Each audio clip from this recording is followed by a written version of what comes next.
Rogue. Now, Assassin's Creed Rogue is a game that I consider underrated. It came out after Black Flag, and it's a blend between Black Flag and AC3. You explore the frozen North Atlantic, the Appalachian River Valley, New York, and various North American locations. Also, the Lisbon earthquake of November 1755 is playable through a linear sequence where it plays in a big part in the overall narrative of how Shay questions his role as an assassin and his purpose in general. One returning fan favourite character that returns is Haytham Kenway. He plays a big role in the game and acts as Shay's new mentor. Also, Achilles returns in this game from Assassin's Creed 3, younger, and Adewale from Black Flag and Friend Cry as an older version of himself.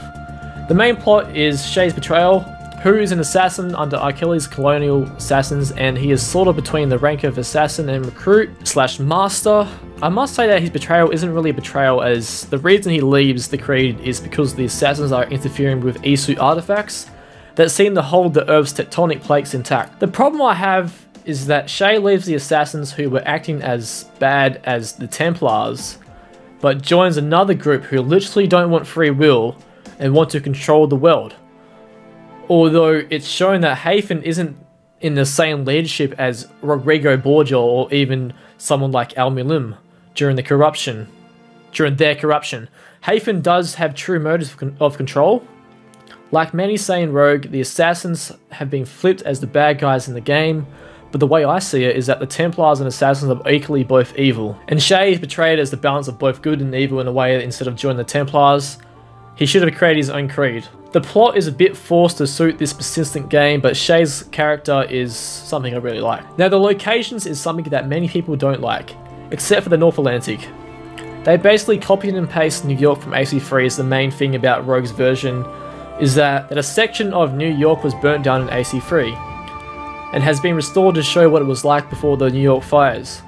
I consider 1755 to 1785 in New York one of the most bland and boring cities to play in, even after Rogue basically kind of, you know, remastered it compared to the original version AC3, which was grey, and they added more things in the Rogue version, but it still doesn't really make the actual city fucking better. Also, the River Valley is completely inaccurate to the location of it in real life.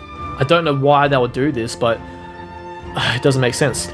The collectibles in this game are god-awful, that are spread out on the map like spilt sugar on the floor. A big factor about this game is that it ends and ties directly into the Unity story as Shay kills Arno's father, which in Unity, one of the main reasons Arno becomes an assassin is to hunt down his father's killer, which is Shay. So having Shay as the final boss of Unity instead of the Sage would be logical, but no. Not even a bare mention of Shay in the game or DLC, at least I can believe. Now, I believe Rogue had potential to have a DLC of multiple options. They could have told the story of Haytham's early life in a DLC of the events like Rogue, or actually explain the reason of Ezio's blocks and possibly Shay going to North America and having conflict with Connor. There's so much potential here as a fourth colonial title and could even include Evelyn. But if there was going to be a DLC, I think it would be kind of like the Embers DLC, where they showed Ezio's life at the end of his life, of how he died. And if it was kind of like that style in Rogue, I think it would work for a Haytham flashback of how Haytham kind of, you know, became a Templar / assassin, and you know how he became a Templar in his early days, and like see him grow up for like a little short film, like Lineage and stuff. That would be pretty cool for a DLC, and I would be happy with that. Not even like just for Rogue exclusive, like for anything, like any game. But yeah, I think the Rogue Remaster is piss poor and lazy and weak. The graphics don't even look that much, you know, really different compared to what you would expect, like, I don't know, a proper remaster would be. Take, for example, Assassin's Creed 3, they did it right, they fixed some of the gameplay, bugs and glitches, and the graphics look amazing. There's like better optimized FPS. They didn't rework everything, but like, the thing that makes something a remaster is what they did in Assassin's Creed 3, but they didn't do this in Rogue at all, really. You can, like, there are differences, but like, you literally have to fucking watch videos to see what the differences are. Apart from that, I don't consider Rogue as a DLC. I think Freedom Cry is a side game or a side DLC.